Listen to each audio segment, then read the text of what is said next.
Dear students, in last class we discussed about emergence of macroeconomics.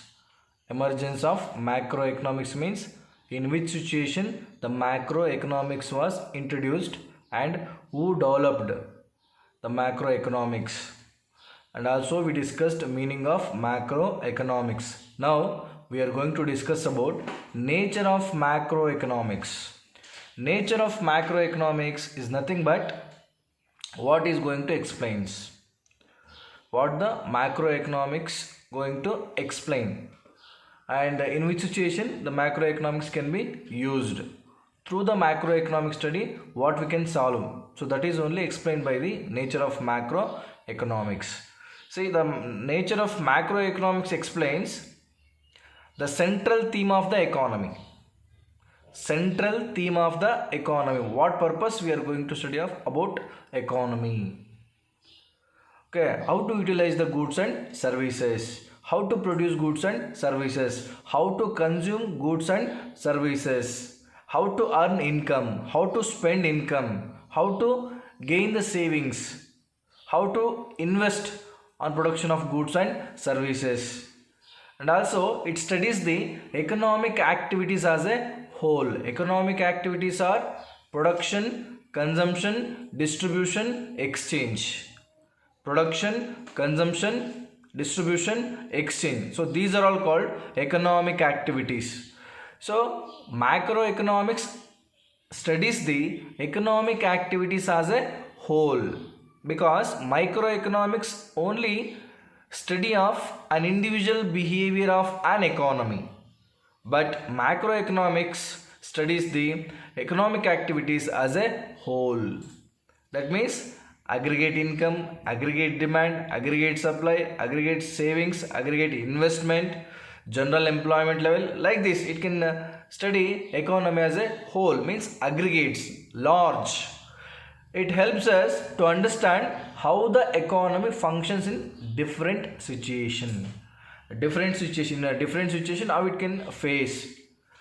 How the macroeconomics helps to face the in difficult situations. Difficult or different situation. Difficult means suppose when the prices increase, decrease, when the demand is decrease, increase, when the supply is increase and decrease. In different situation, how the macroeconomics performs, how the macroeconomy functions.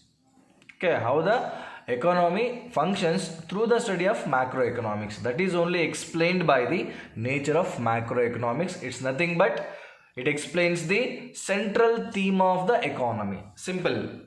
Central theme of the economy. Central theme of the economy means how the economy performs.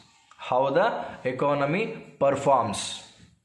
See, the way of solution is called the nature of macroeconomics. How in different situation and for different problems, so how it can provide the solutions. How the macroeconomics provide the solutions to solve the different types of problems. That is called only nature of macroeconomics.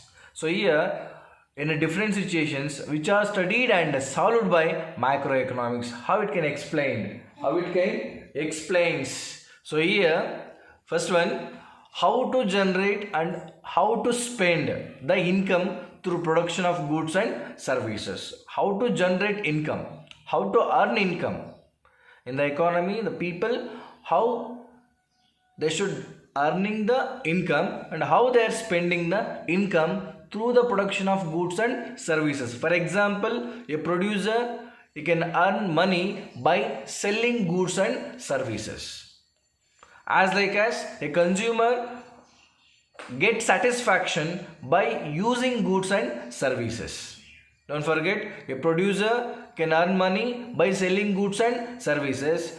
A consumer gets satisfaction by utilizing or using goods and services. So here how the people are earning income, and after that what they are earned, how they are utilizing, how they are spending, whether they are saving or they are spending that income. through production of goods and services. How they are getting? By selling of goods and services, or by producing goods and services. That is only explained by the macroeconomics. Here, how the people in the economy, how they are earning the income and how they are spending the income through production of goods and services can be explained by the macroeconomics. As second important, how to allocate the resources, how to allocate the human resources and non-human resources. Human resources, as you know, that the people knowledge, people technology.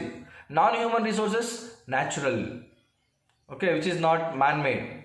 So how to allocate the resources, either human resources or whether human resources or non-human resources. Human resources means people like knowledge, education, technology, experience.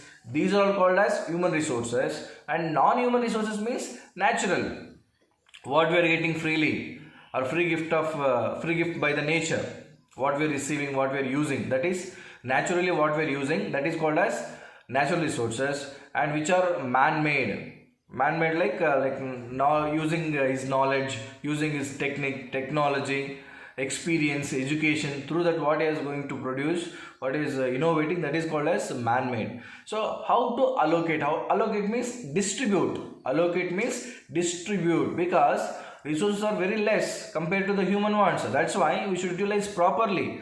So how to allocate? Allocate means distribution. How to allocate the human resources and non-human resources in different economic sectors. Different economic sectors like primary sector, secondary sector, tertiary sector. What purpose? To increase the level of GDP, gross domestic product. Gross domestic product means that is the value of all goods and services produced within the country during a year. The value of all goods and services produced within the country during a year, that is called as gross domestic product. This one completely we can study in next chapter. Okay, so to increase the level of GDP, to increase the development of an economy, we should produce goods and services equally in different sectors like primary sector, secondary sector, tertiary sector. That is, primary sector means agriculture sector, secondary sector means industrial sector, and tertiary, last one, is service sector. Okay, so here it can helpful to the which one? The macroeconomics can helpful to the how to allocate the limited resources. Okay, non-human resources and human resources. In our country, people are more, but human resources are less. Human resources means human resources like knowledge, experience, technology, even health. That is also human resource only. So people are more, population is very high, but human resources are very less. So it's helpful to the how to allocate the resources. Another one, how and what policies regarding production, income, expenditure be formulated for the growth and development of an economy. For the time to time, depends upon the situation, how and what policies regarding production. Production means which type of technology we are utilizing to produce goods and services. As you know that always a producer wants to minimize the cost. While producing goods and services, a producer always wants to minimize the cost and maximize the profit. Always he is thinking like that. To get like this, to gain more profit and minimize the cost, less cost. Always a producer wants to minimize the cost and maximize the profit. To do like this, so which type of technology we should be utilized and what policy should be introduced, which type of technique to adopt to production of goods and services. That is, we can understand through the study of macroeconomics. By using modern technology, by minimizing the cost how we can get the income, how much should be expenditure. For this, which type of policy should be formulated for the growth and development of an economy, that is we can understand through the study of macroeconomics. As what policies should be formulated regarding foreign trade, that is export and import. Foreign trade means export and import. Export, as you know, that when we are selling goods and services to other countries, that is called export. As import means when we are receiving goods and services from other countries to our country, that is called as import. So as exchange rate like foreign exchange to get off another country's currencies. So which type of what is the price should be fixed, like everything we can understand through the study of macroeconomics. So that's why through the macroeconomic study we can understand how to fix the foreign exchange, how much should be export, how much should be import, about the foreign trade, and how much increase or decrease, whether increase the export, whether decrease the export, whether increase the import, whether decrease the import. Everything we can understand through the study of macroeconomics. It helpful to the how the different variables means which can change time to time, person to person, place to place, that is called variables, which can change or which can vary. Because output level means product level. Sometimes the production will be more, production will be less. Sometimes price should be increased, price should be decreased. Sometimes people will get more employment opportunities, sometimes people will get less employment opportunities. So this is, we can call like macroeconomic variables, because always these things are changing. Changing means time to time, depends upon the situation. Sometimes output may be increased, sometimes output may be decreased. As sometimes price should be high, price should be low.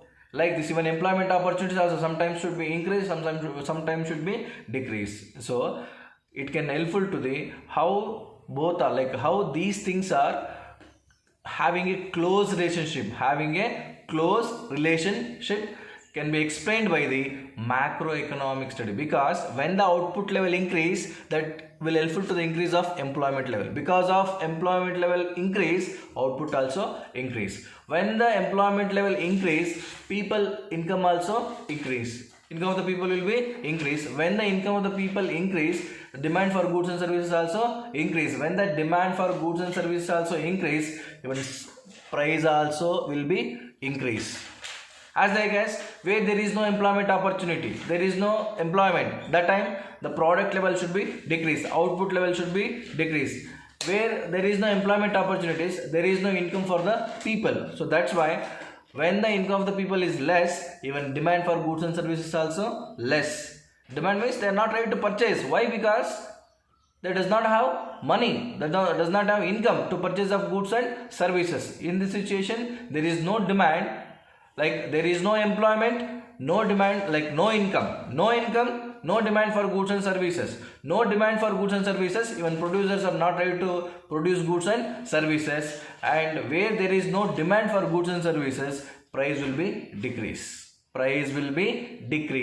So generally we can say like that these variables have tendency to rise or fall. Definitely these things are always increasing or decreasing simultaneously. And similarly the employment level goes up and down as per the output and price level. Say, don't forget, if the demand is more, that time income of the people also increase. Why? Because when the people are increasing demand, that time producers should produce goods and services more. So when they start production, that time people will get employment opportunities. When the people are getting employment opportunities, income of the people also increase. That is, per capita income will be increased. When the per capita income increase, national income also increase. When the national income increase, development of the country also increase. So suppose even price also increase. Where there is no demand, that time no production. No production means no employment. No employment means no income. No income means even price level should be decrease. Okay, so up to this we can understand which one? Nature of macroeconomics. Nature of macroeconomics.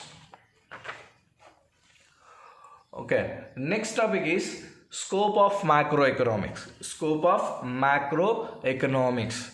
So it refers to the areas study under macroeconomics. Area study under macroeconomics. Areas under study macroeconomics means it's nothing but, so in which areas and in which sectors we can use the macroeconomics. We can use the macroeconomics. So what are the uses? What are the uses or what are the advantages of study of macroeconomics? Study of macroeconomics. Okay, so it's nothing but scope means refers to the areas of study. Scope means areas of study under macroeconomics. Areas of study under macroeconomics. That means in which areas or in which sectors macroeconomics can be used, can be utilized, can be helpful. So here macroeconomic approach covers a wide range of economic variables. Wide range of economic variables. As you know that macroeconomics can study economy as a whole. That is large parts of economy. It can study only large parts of an economy. Because microeconomics studies only small parts of an economy, but macroeconomics studies the large parts of an economy, and also it can study economy as a whole. Economy as a whole.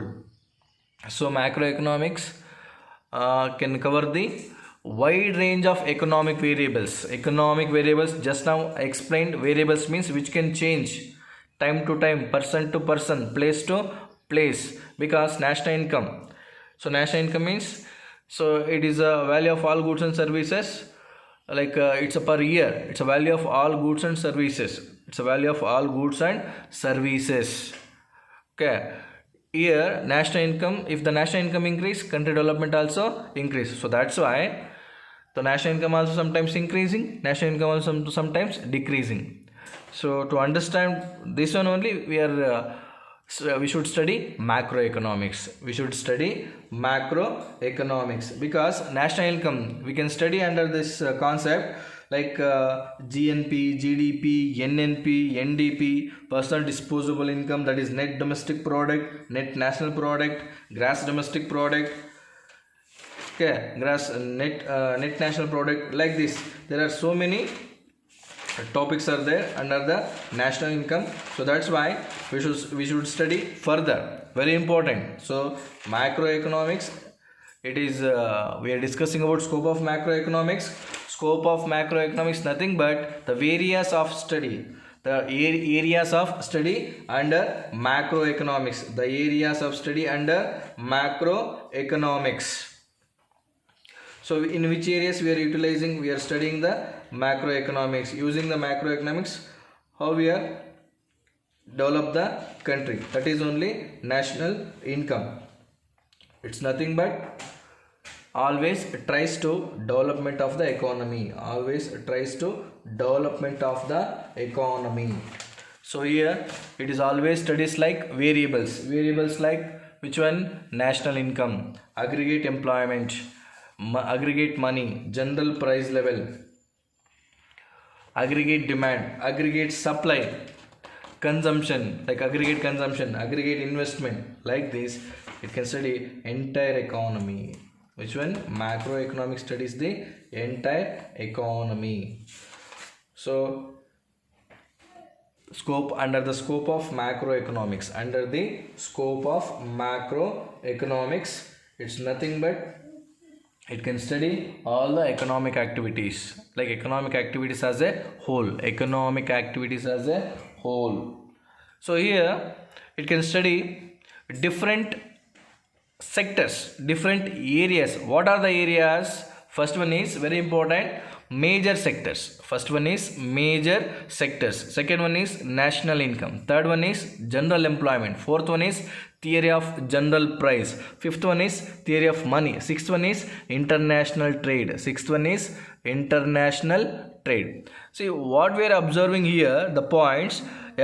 So these are all things only we can study under the macroeconomics. Completely in first chapter we should discuss major sectors.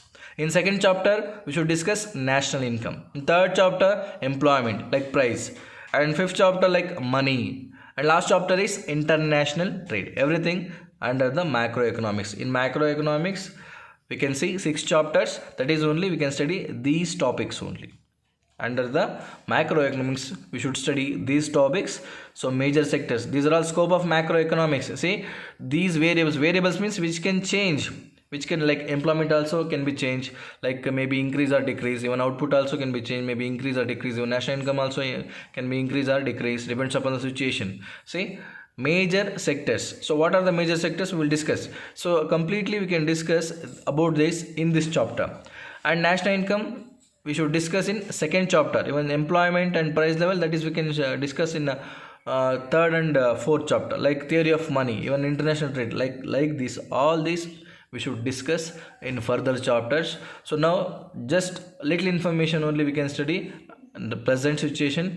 So these variables are the important components of the subject matter of economics. These are very important components, these are very important variables. So what are the first one is major sectors. Major sectors, it's nothing but in the economy, households, firms, government and external sector. Households means nothing but land, labor, capital, organization.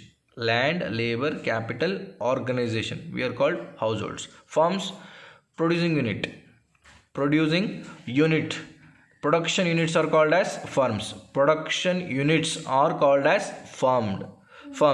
Like government, do you know, like you know very well, government can helpful to the smooth functioning of the economy, because always government gives importance to the welfare of the people, and always government tries to provide basic facilities to the people, like wealth of the nation, like as welfare of the nation, welfare of the people. And external sector means that is foreign exchange, export, import. Once again I repeat, macroeconomics completely under these sectors only. One is major sectors, national income, general employment, theory of general price, theory of money, international trade, like everything. So here one by one, first one we can study completely in this chapter only, about household, also about firms, about government, about external sector. Even national income we can study under the second chapter, and general employment further chapter, general price further chapter, theory of money further, and last chapter is international trade. So here we should discuss only little information about these. So major sectors. So major sectors means household, those who are having land, labor, capital, organization. Land, labor, capital, organization. Those who are owners of the factors of production, land, labor, capital, organization.